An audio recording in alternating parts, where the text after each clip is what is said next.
Subscribe to our channel by clicking the subscribe button. Click the bell button and enjoy the latest uploads from our channel.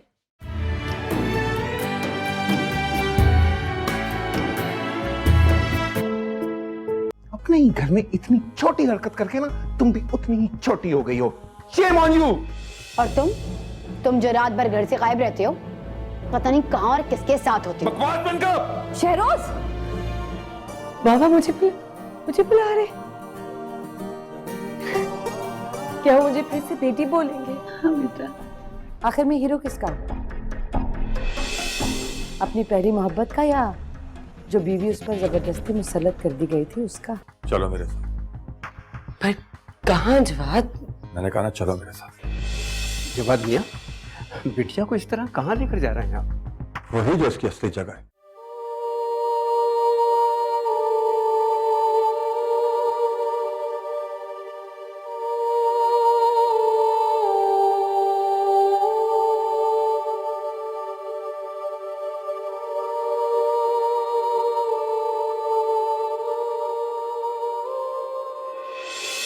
ये सिर्फ मेरी diary नहीं है, बल्कि मैंने अपने आप को इसमें बंद कर लिया।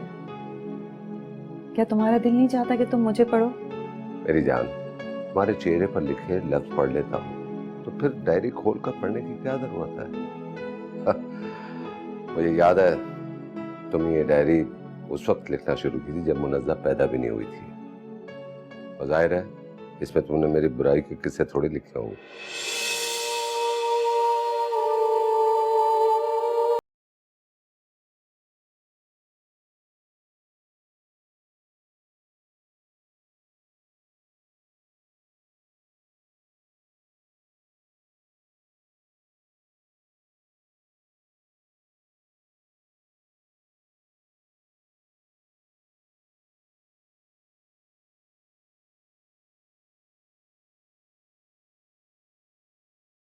फैजान को जितना समझ पाई हूँ, यूं लगता है जैसे मैं इन्हें 1500 साल से जानती हूँ। फैजान एक ईमानदार, मुखलिस और सच्चे शौहर साबित हुए, मगर मैं इनकी अच्छाइयों के मुकाबले में मेरा वजूद कुछ भी नहीं। फैजान मेरी जिंदगी में आने वाले पहले मर्द नहीं थे। शायद ये बात मैं इन्हें ना बता पाऊं, खुद ना जान पाए। मेरा तो कोई दोस्त या गमख्वार भी नहीं जिससे कहकर मैं अपने दिल का बोझ हल्का कर सकूं। शायद इसलिए आज डायरी को अपना हमराज बना रही हूँ। वो आईना है जिसमें मैं अपने आप को उतार रही हूँ। मैं 8 साल की थी जब वालिदैन की एक हादसे में वफात हो गई। नानी ने मुझे पालने और पढ़ाने की तमाम जिम्मेदारियां अपने कमजोर कंधों पर उठा रखी थीं। जैसे तैसे करके मैंने इंटर पास किया और तालीम को जारी रखने के लिए एक मुकामी फर्म में जॉब करने लगी। उस फर्म के मार्केटिंग डिपार्टमेंट का हेड नजम मुझे पसंद करता था और पिछले 2 सालों से वो मुझसे अपनी मोहब्बत का इजहार कर करके थक चुका था। मलिहा यार, तुम बोर नहीं हो जाती काम करके? चलो, ऑफिस के साथ एक बहुत अच्छा बर्गर पॉइंट खुला है, वहां जाके लंच करते। मेरा मूड नहीं हो रहा, तुम चले जाओ। तुम्हारा मूड तो हमेशा स्ट्राइक पे रहता है। जब भी मैं तुमसे लंच या डिनर की बात करता हूँ इग्नोर कर देती हो मुझे। भरोसा करो मुझ पे, प्यार करता हूँ तुमसे। किस चीज की कमी है मुझ में जो तुम्हें मेरे बारे में सोचने से रोक रही है? ये लो। ये क्या है? ये रेजिग्नेशन लेटर। तुमसे दूर चला जाऊंगा तो शायद तुम्हें भूल पाऊं। क्या पागलपन है ये? अभी तक तो पागल नहीं हुआ। तुम्हारी ना अगर हाँ में ना बदली तो शायद पागल हो जाऊं। ये लेटर बॉस को दे देना। इस जॉब का नहीं, लेकिन तुम्हें खोने का जरूर अफसोस रहेगा मुझे।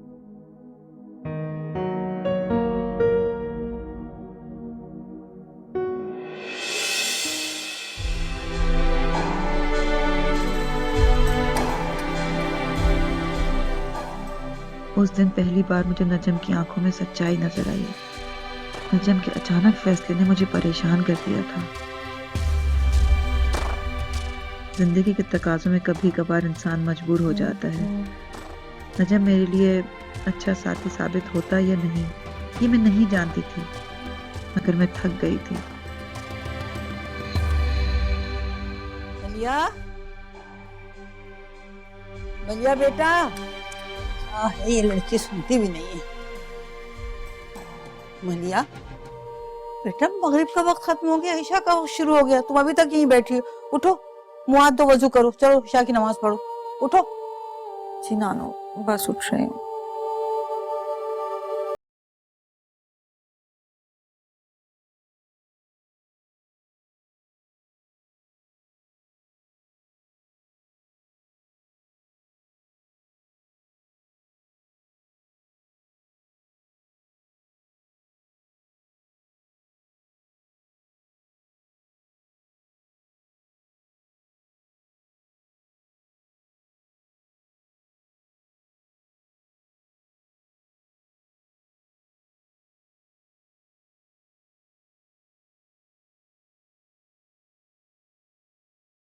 हो गई।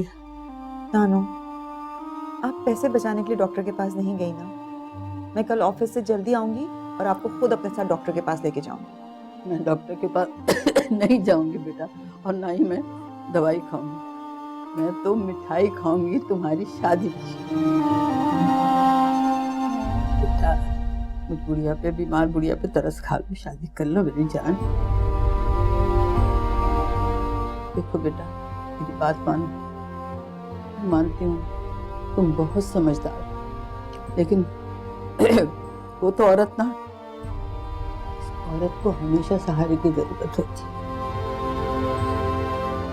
और अकेली औरत के लिए ये माशरा गिद्ध है। गिद्ध बेटा, गिद्ध है। मुझे कोई अच्छा सा लड़का मिल जाए तो मैं अपनी बेटी को दुल्हन बनाऊंगी। दिन ब दिन नानी के दिल में मेरी बढ़ती हुई फिक्र ने मुझे नजम के लिए फैसला लेने पर मजबूर कर रहा था। अगले दिन वो मेरे जवाब का मुंतजिर था और मेरे पास इनकार की वजह भी ना थी।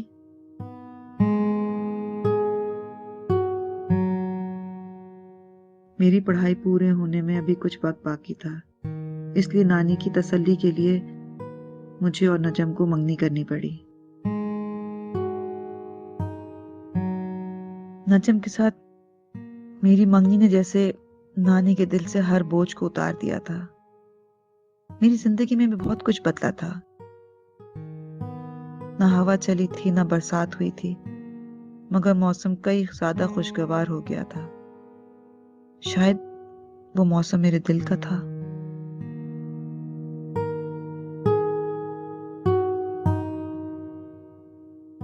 ऑफिस के चाय या लंच ब्रेक में मैं और नजम आने वाले मुस्तकबिल के बारे में ढेरों प्लान बनाते।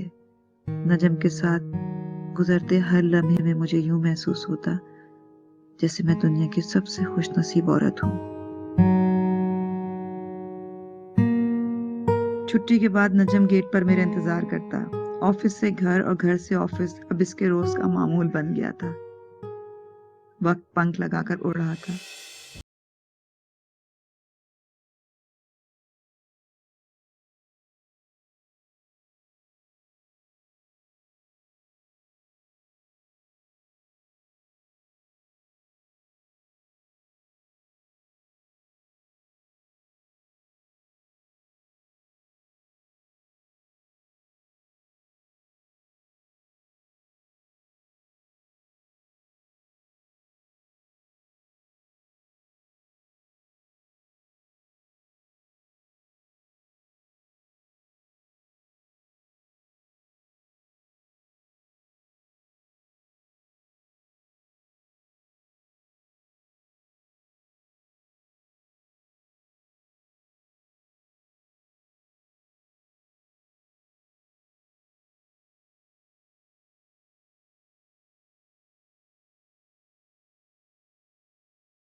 हाय माँ, हाय माँ, चल।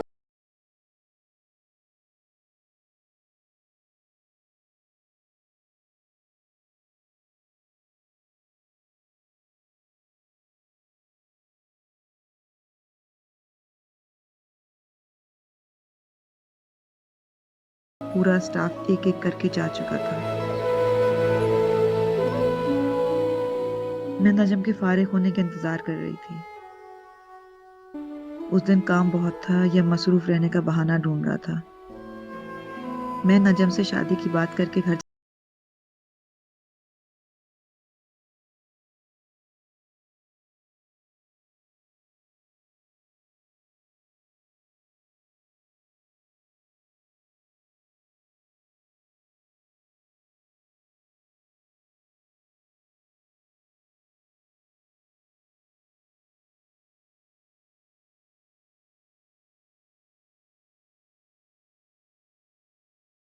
साथ में ऑफिस आए थे, वापस ही साथ ही जाएंगे।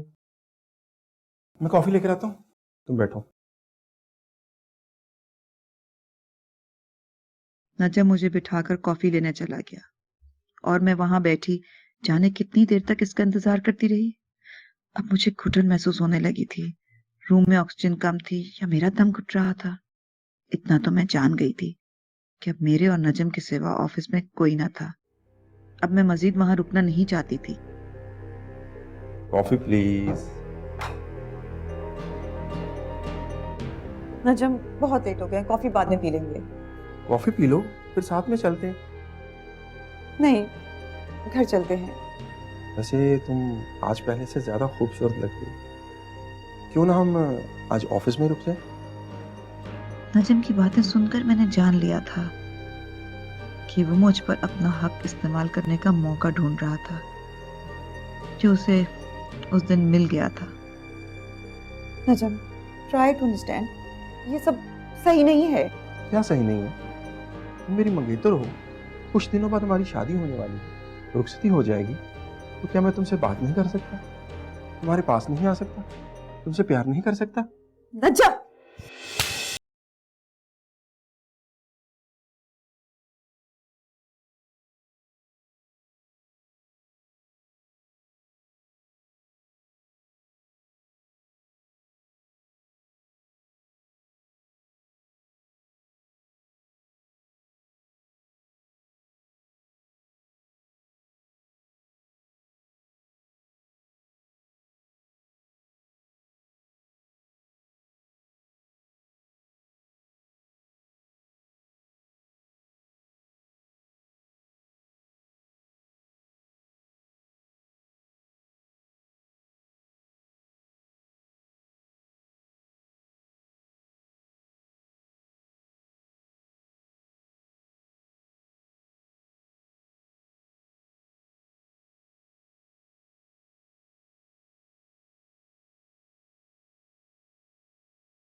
या अल्लाह, तेरा लाख लाख शुक्र है, मुझे तो यकीन ही नहीं आ रहा। देखा, उस मालिक के घर में देर है पर अंधेर नहीं। या अल्लाह, तेरा लाख लाख शुक्र है। तो फिर हम यहाँ खड़े क्या करें? मिठाइयाँ मंगवाओ, ड्राइवर से कहो जाके मिठाइयाँ लेकर आए, शादियाने बजवाओ, खुशियाँ मनाओ। मुनस्सा, 1 मिनट खाला अम्मी, कहाँ जा रही हैं आप? मुनस्सा, मैंने कहा मुनज्जा माँ बनने वाली है, ये नहीं कहा कि जवाद बाप बनने वाले हैं।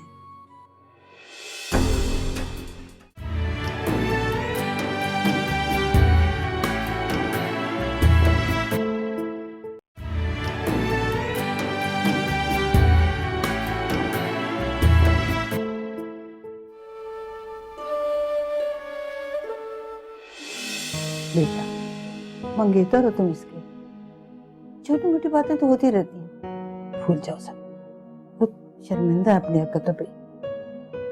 अब इन बातों का क्या फायदा? मेरी बात सुनो बेटा, मलिया तुम्हारे नाम से मंसूब है। मैं इसे कब तक घर में रखूंगी इस तरह से? मेरे नाम से मंसूब? आपको पता है इसने क्या किया? थप्पड़ मारा मेरे मुंह पे।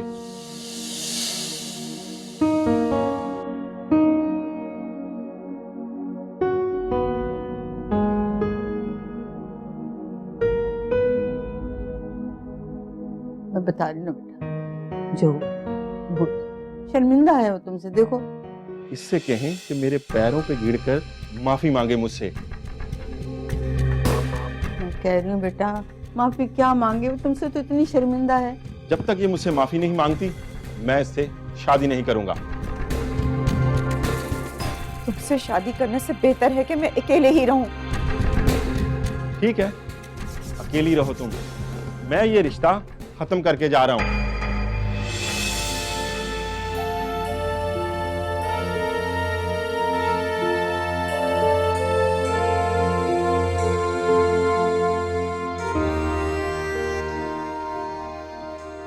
परेशान हो आप।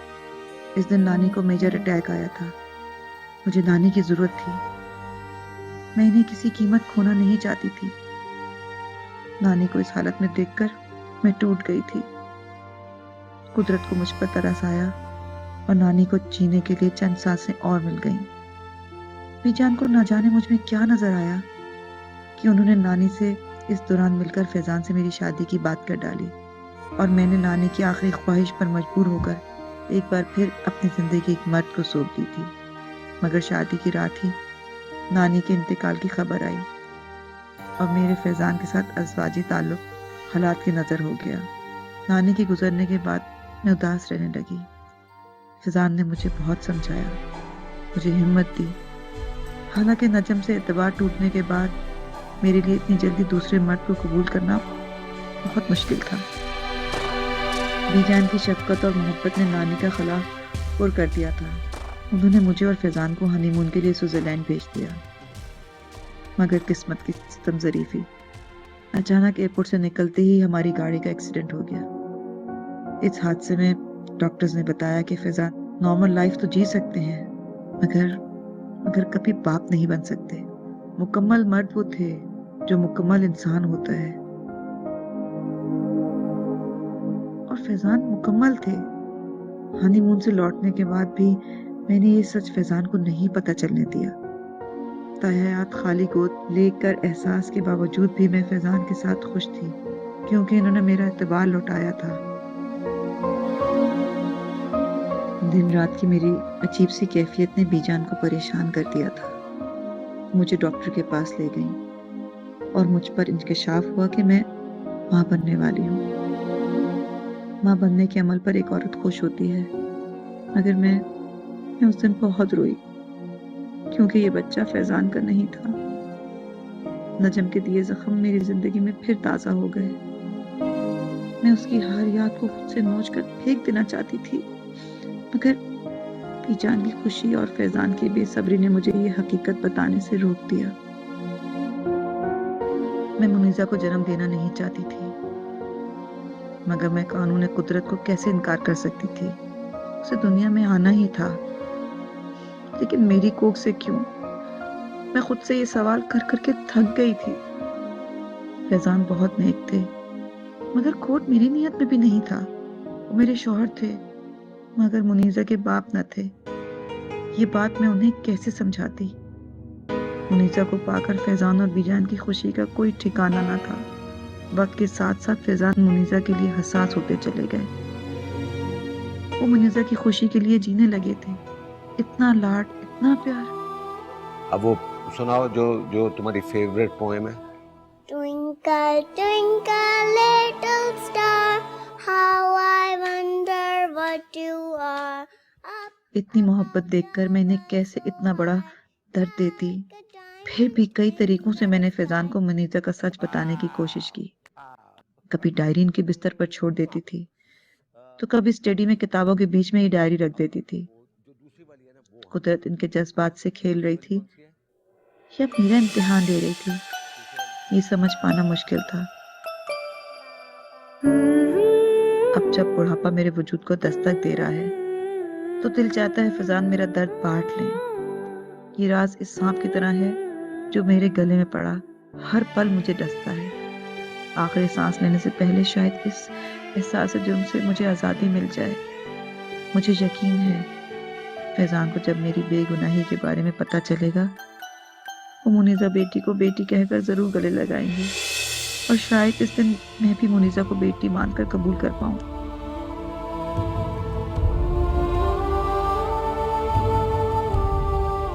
बीजान,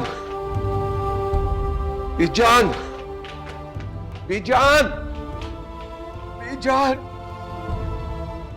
बीजान, मैंने क्या कर दिया, मैंने क्या कर दिया बीजान। उसने मेरी इतनी बड़ी ख्वाबी कबूल कर ली और मैं उसका ऐब नहीं छुपा सका। मुनज़्ज़ा मेरी बेटी, मैं बहुत बुरा बाप हूँ। मैंने क्या कर दिया बीजान, मैंने क्या कर दिया, क्या कर दिया मैंने बीजान, क्या कर दिया। तेरा शुक्र है, मेरा बच्चा ठीक हो गया, मेरा बच्चा ठीक हो गया, तेरा शुक्र।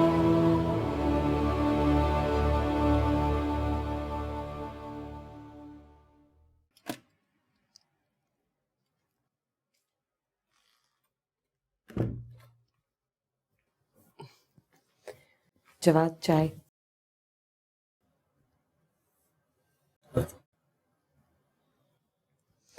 अच्छा जवाद, मैंने आपसे कुछ कहना है, बल्कि मुझे आपको कुछ बताना है। मुझे पता है कि आप मुझसे बहुत नाराज हैं, लेकिन जो मैं आपको बताने वाली हूँ उसके बाद आपकी सारी नाराजगी दूर हो जाएगी। जवाद, आई एम एक्सपेक्टिंग। अभी तक हमारे बच्चे के लिए मैंने कोई शॉपिंग भी नहीं की। मैंने सोचा कि ये शॉपिंग हम साथ करेंगे, लेकिन जवाद, मैंने आपको इतनी बड़ी खबर सुनाई है, आपका कोई रिएक्शन ही नहीं आ रहा। अच्छा ठीक है, आप कल मेरे साथ डॉक्टर के पास चलिएगा, तभी आपको यकीन आएगा कि मैं सच बोल रही हूँ, है ना?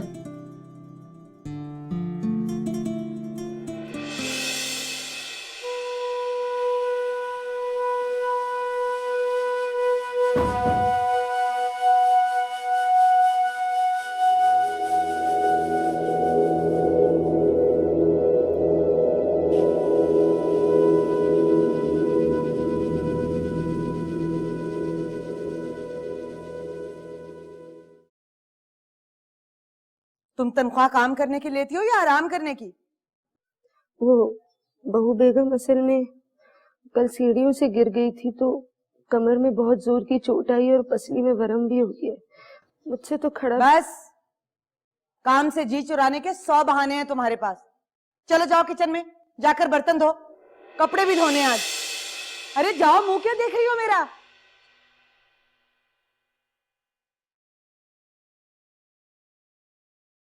कहाँ जा रही हो? वो असल में बहू बेगम ने कहा था कि बर्तन धोने हैं और कपड़े भी धोने हैं, तो उसी लिए जा रही थी। तुम्हारी तो इतनी तबीयत खराब थी, मैंने तुम्हें कहा था ना कि आराम कर लो।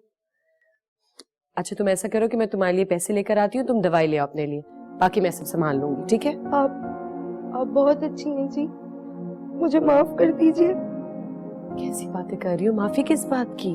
आप नहीं जानती, मैं इतनी अच्छी नहीं कि आपकी हमदर्दी हासिल कर सकूं। क्यों? हमदर्दी सिर्फ अच्छे इंसानों से की जाती है। तुम जैसी भी हो, सबसे पहले एक इंसान हो, और दर्द दर्द होता है, अपना या पराया नहीं। तुम यहाँ पे ठहरो, मैं तुम्हारे लिए पैसे लेकर आती हूँ।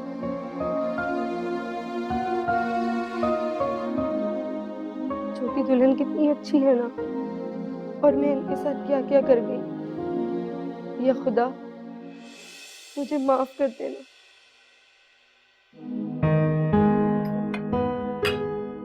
मुझे ऐसा क्यों लग रहा है जैसे आप लोग मुझसे कुछ कहना चाहते हैं? सुनैरा को घर लाने के बारे में क्या सोचा शेरोज? पापा वो अपनी मर्जी से गई है, अपनी मर्जी से आ भी जाएगी। देखो, रिश्तों को वक्त के सहारे नहीं छोड़ा जाता। अना से काम लेने के बजाय समझदारी से काम लो बेटा। ये मियां बीवी के रिश्ते की डोर जितनी मजबूत दिखाई देती है, इतनी ही कमजोर होती है। इस डोर में जितनी लचक रखोगे, रिश्ता बंधा रहेगा। खींचोगे टूट जाएगा। अब हाथ पे हाथ रखे उसके लौटने का इंतजार करने के बजाय एक अच्छे शौहर की तरह बीवी को मना के घर लाना ही समझदारी है। और अगर वो तब भी ना आई? क्यों नहीं आएगी? कोई भी औरत जानबूझकर अपना घर बर्बाद नहीं करती। आप उसे जानती नहीं है मामा। हाँ, मैं उसे नहीं जानती, लेकिन मैं तुम्हें जानती। मैं अपने बेटे को जानती हूँ। वो जानबूझकर कोई भी ऐसा कदम नहीं उठाएगा जो मुनज़्ज़ा की शादीशुदा जिंदगी पर असरअंदाज हो।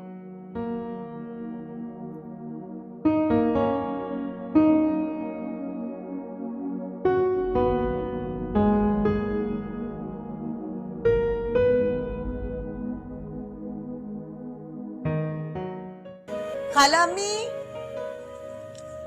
खाला अम्मी। हाँ माया, बहुत बहुत मुबारक हो आपको। मुनज़्ज़ा माँ बनने वाली है। सच? माया तुम सच कह रही हो? अल्लाह की कसम मैं बिल्कुल सच कह रही हूँ खाला अम्मी। या अल्लाह तेरा लाख लाख शुक्र है, मुझे तो यकीन ही नहीं आ रहा। देखा, उस मालिक के घर में देर है पर अंधेर नहीं। या अल्लाह तेरा लाख लाख शुक्र है। तो फिर हम यहाँ खड़े क्या कर रहे हैं? मिठाइयाँ मंगवाओ, ड्राइवर से कहो जाके मिठाइयाँ लेकर आए, शादियाने बजवाओ, खुशियाँ मनाओ। मुनज़्ज़ा, 1 मिनट खाला अम्मी, कहाँ जा रही हैं आप? मुनज़्ज़ा, मैंने कहा मुनज़्ज़ा माँ बनने वाली है, ये नहीं कहा कि जवाद बाप बनने वाले हैं।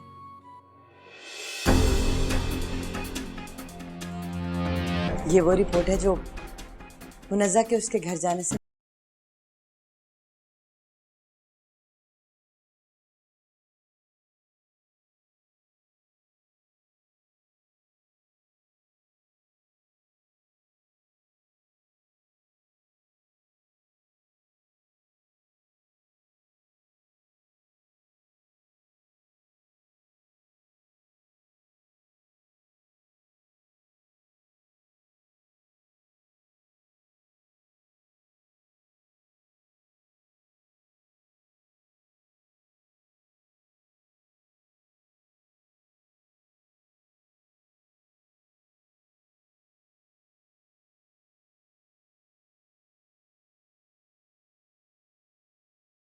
खुदा के अलावा मेरा और कोई गवाह नहीं। प्लीज जवाद, प्लीज मेरा यकीन करे जवाद। अपने ये झूठे आंसू बंद करो। सुना नहीं जवाद ने क्या कहा है? चलो निकलो इस घर से, दफा हो जाओ यहाँ से।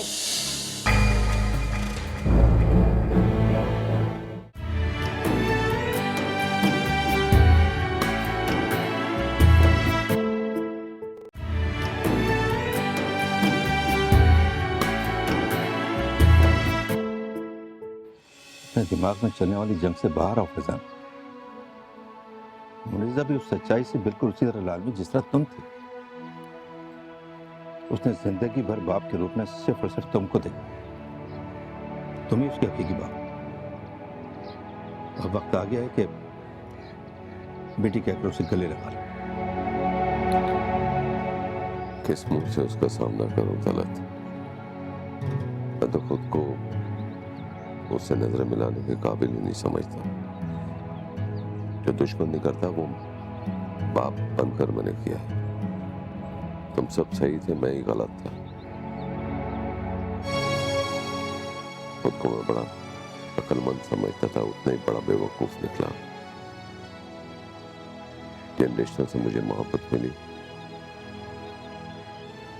उन्हीं से नफरत करने पर मजबूर हो गया। मुझ जैसे खुदगर इंसान को तुम मौत ने भी मार दे दी। मुझे जीने का कोई हक नहीं था, कोई हक नहीं। बस कर दे मेरे यार, बस कर। अरे यहाँ सब अपने अपने हिस्से की सजा काट चुके हैं। जिस तरह हर रात के बाद सवेरा होता है, ठीक उसी तरह हर खुशी के बाद गम और हर गम के बाद खुशी। मुनीज़ा के दिल में तुम्हारे लिए इतना प्यार है कि अगर तुम एक दफा उसे बेटी कहकर गले लगा लोगे ना, वो सारे गिले शिकवे भूल जाएगी मेरे दोस्त।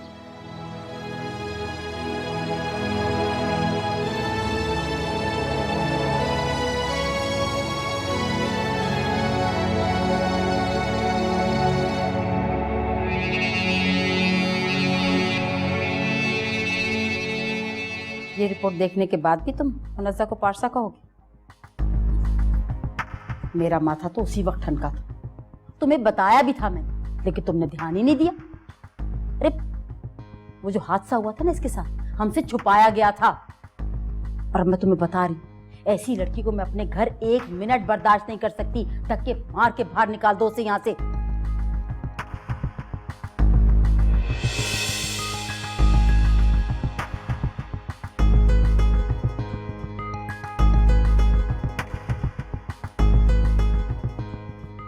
क्या हुआ?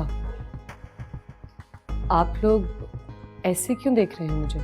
तुम क्या समझती हो, तुम गुल खिला के आई हो, तुम्हारे पे फूल बरसाए जाएं? हमारी आंखों में जो धूल झोंकी है ना तुमने, तुम क्या समझती हो तुम्हारी हर बात ठीक है? नहीं, आप क्या कह? और तुम इस बच्चे को जवाद की औलाद कहोगी? कितना एतबार किया था मैंने तुम पे, कितना एतबार किया था मुनज़्ज़ा मैंने तुम पे। इसी वजह से तुम्हें वहां रहने की इजाजत दे दी थी मैंने, और तुम अपने ही रिश्तों से खेलना शुरू कर दिया तुमने। तुमने क्या समझा, तुम जो कहोगी हम वो मान लेंगे? हाँ, क्योंकि यही सच है। मैंने ऐसा कुछ नहीं किया जिस पे मुझे शर्मिंदा होना पड़े। इतना बड़ा इल्जाम लगाने से पहले आपने सोचा तो होता। आपको मुझे जो कहना है कहें, प्लीज। इस होने वाले बच्चे को गलत मत कहें।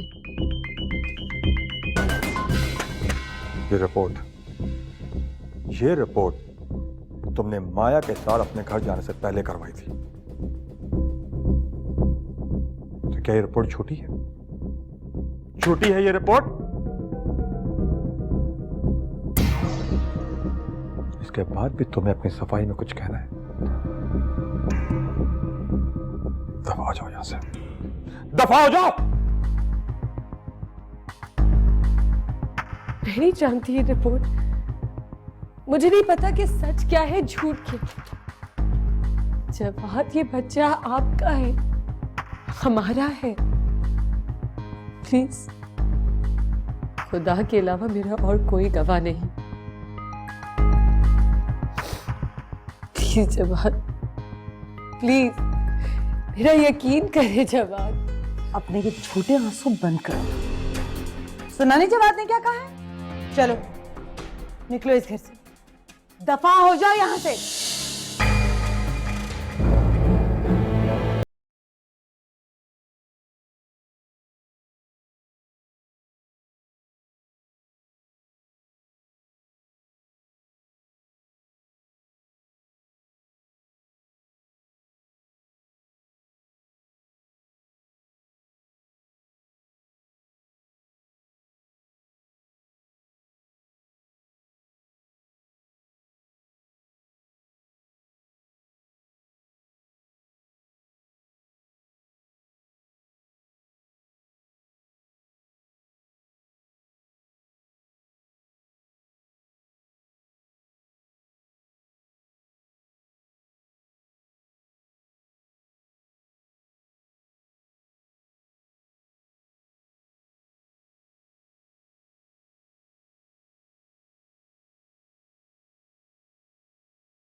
और ना ही मेरे घर में कोई जगह है।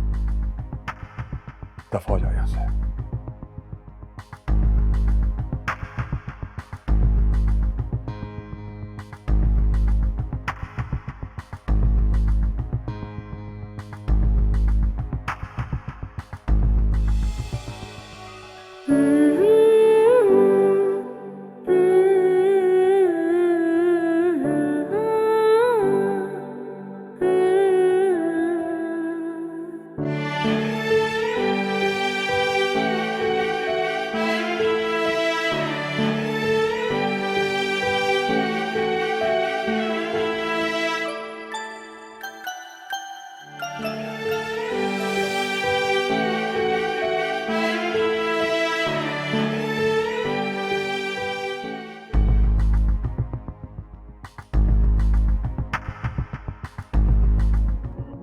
खुदा अपनी आजमाइश नेक बंदों से ही करता है, बस उठो, कुछ खा पी लो। सुबह से बगैर खाए पिए तुम रोए चली जा रही हो।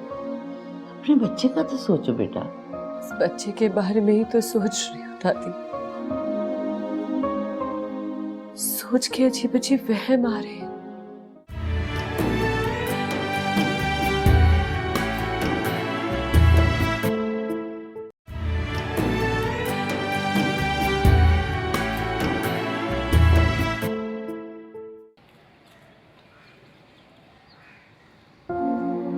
जब आपने भी मुझ पर यकीन नहीं किया दादी,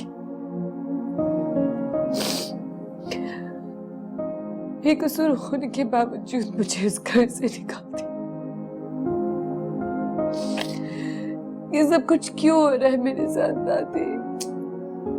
मेरा बच्चा सब्र करो, खुदा अपनी आजमाइश नेक बंदों से ही करता है। बस उठो, कुछ खा पी लो। सुबह से बगैर खाए पिए तुम रोए चली जा रही हो। अपने बच्चे का तो सोचो बेटा। इस बच्चे के बारे में ही तो सोच रही हूँ दादी। सोच के अजीब अजीब वहम आ रहे हैं। इसमें तो मुझे मेरी अपनी परछाई नजर आ रही है। इस मुआशरे ने मेरी तरह इस बच्चे को नाजायज करार कर दिया तो मैं क्या करूंगी? दादी, मेरा बच्चा नाजायज नहीं है दादी।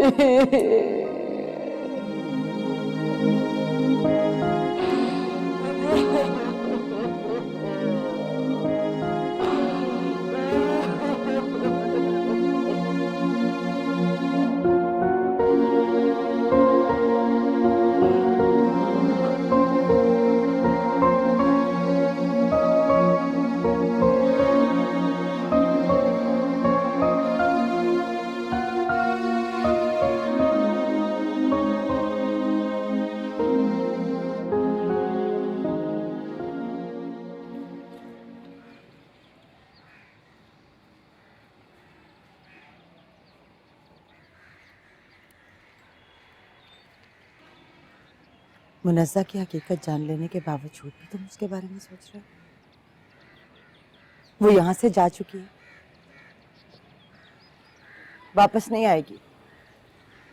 जानता हूं कि वो लौटकर यहाँ कभी वापस नहीं आएगी, और तुम्हें ये बात मुझे बार बार जताने की कोई जरूरत नहीं। तुम मुझे तन्हा नहीं छोड़ सकती।